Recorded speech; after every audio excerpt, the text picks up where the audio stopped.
Hey, what's up? It's Kit. Time for another video, and today I'm going to show you how not to lose a lot of jigs, especially when you're fishing in places where there's a lot of barracuda.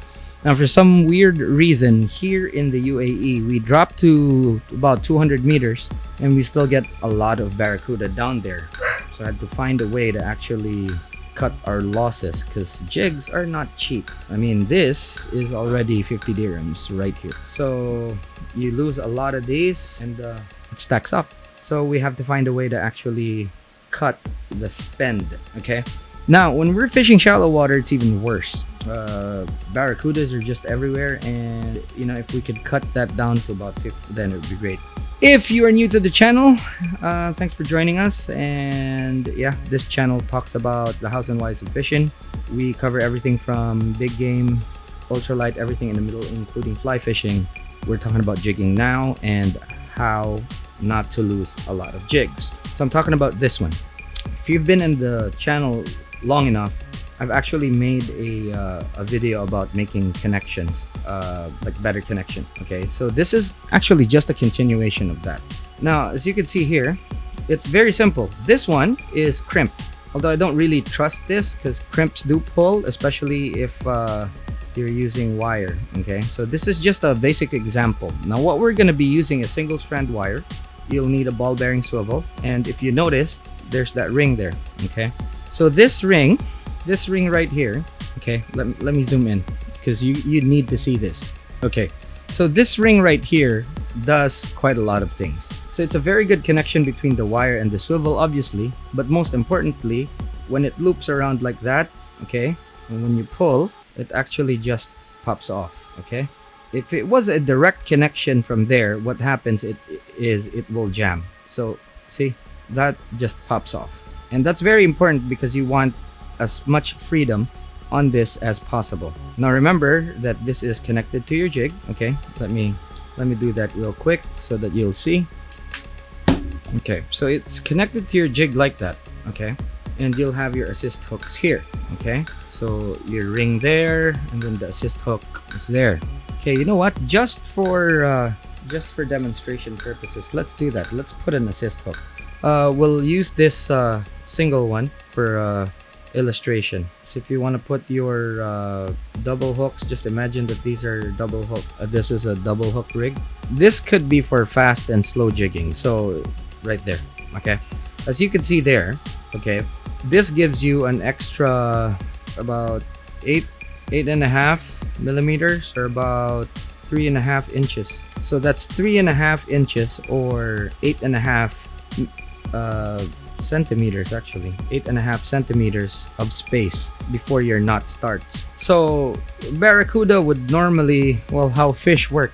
Okay, so if your jig is going down with the tail going down, the jig will, or sorry, the fish will actually bite that end because it'll think that that's where the fish's head is. Though that's no problem because it's all lead when it bites there. Okay, the problem is when you actually have your connection to your leader here, which is really close. This is when your jig is being pulled up or when it's going down.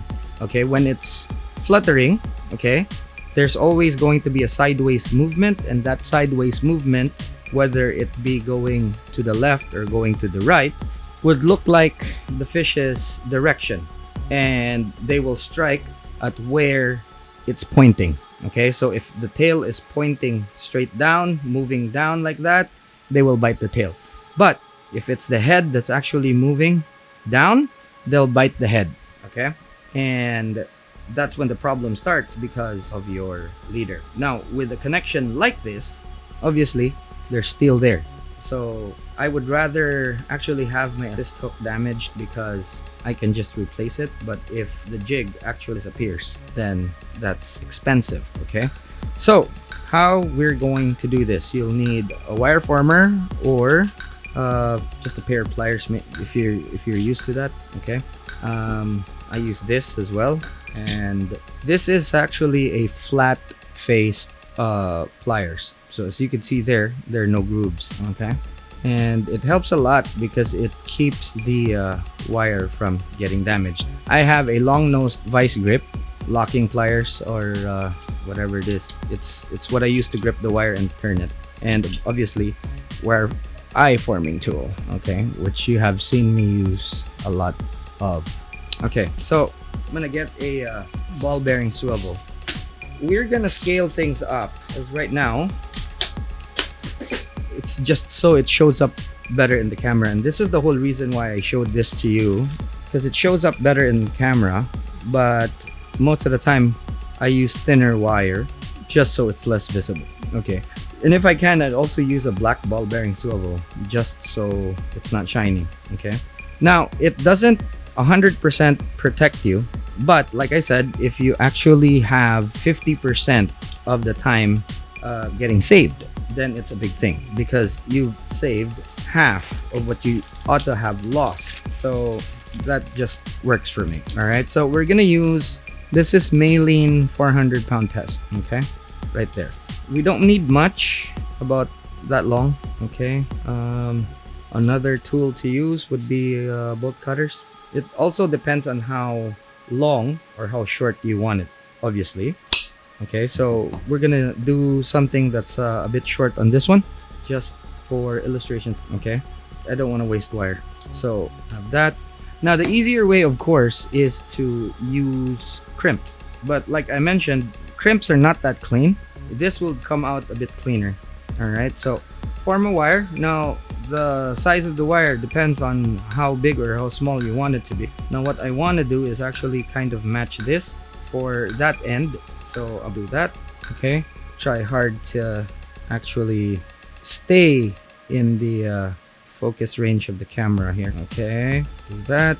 So we have an eye there, almost the same size as you can see right there, a bit rounder right there. Okay, perfect. Right there, like that.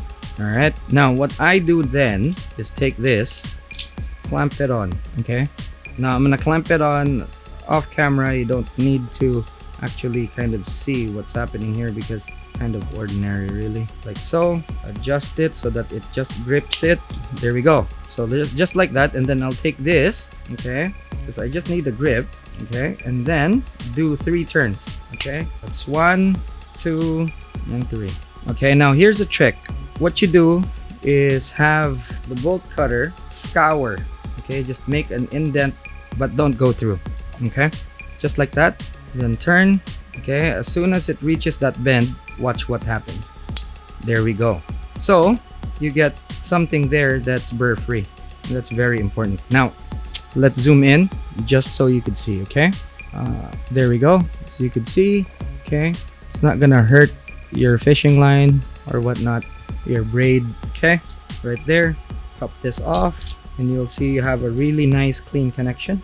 Okay, it's also not as visible, and as you can see there, it's just perfect right there. Okay, so compared to that, and this is the whole reason why I like actually using this instead of the crimps. Okay, there we go. And that's 400-pound test. That's not going anywhere. Now as you can see, this is the TIG wire that I used, and it's also significantly thinner, so less visible, especially with this kind of color right here. Not shiny at all, so it works well. Now just to make this the blueprint, you can see that long, and then we just bend it with this big one, so go around. Now I like the eye to be big. I'm gonna bend it so be a bit big. Overall it'll help with the movement. As you can see there, the eye formed. Have to straighten it up, ensure that everything is as straight as. Now before we move, there's going to be a lot of people that would say that, oh, you don't do that, you know, you can't do that because for the purists out there. Yeah, guys, seriously, you don't have to use it. I choose to use this because I don't like losing jigs. So yeah, I mean, if you don't like it, don't use it, it's fine. Okay, but there's a lot of people out there that have a problem with losing jigs, and have an even bigger problem actually spending for jigs. Kind of my thing right there. Okay, so from there we just again 3 times. Okay, it's 1, 2, 3. Actually we could just go around and use that. Also, one of the reasons why I like using this, as you can see, I could just kind of work it so that it turns like so, and there it is right there again. not sharp right there. See? Okay, there we go, and there you have it. Just as easy as that. I don't know how you are working with wire and everything, but it's as simple as that. Okay, so let's go ahead and change this up and see exactly how it looks like. So you can see there, about the same length. 3.5 inches is all you need. It's more than plenty. Obviously, if you want to use this in shallower water, you can also switch the size of the wire and the size of the swivel. Make a light version or even make a heavier version if you want, and it just helps. It helps a lot. Jigs these days are not cheap, even if you buy the fake ones, or copy, whatever you want to call it, but they cost a lot of money. And when you're out in the sea, when you're out there, the thing is, sometimes you only have one left and you don't want to lose that, but still want to catch fish. This one jig that works a lot, and you don't want to lose that. So again, here we go. And the good thing about this is also, whatever works here works there as well. You can see, boom, the whole assembly just isn't snag proof, or doesn't snag.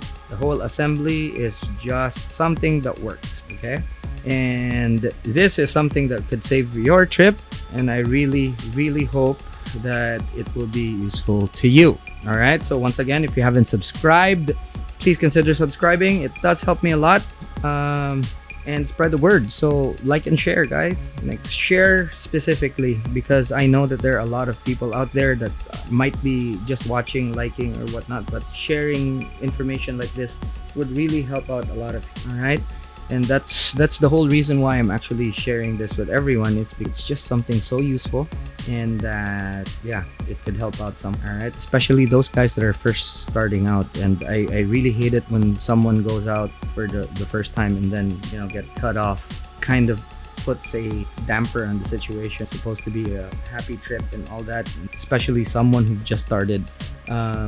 You know, it helps encourage them. So yeah, that's it, guys. Alrighty, so thanks so much for watching. Again, if you haven't subscribed, please subscribe, share this video so that we would be able to help a lot of people out. And guess what, I'll see you in the next one.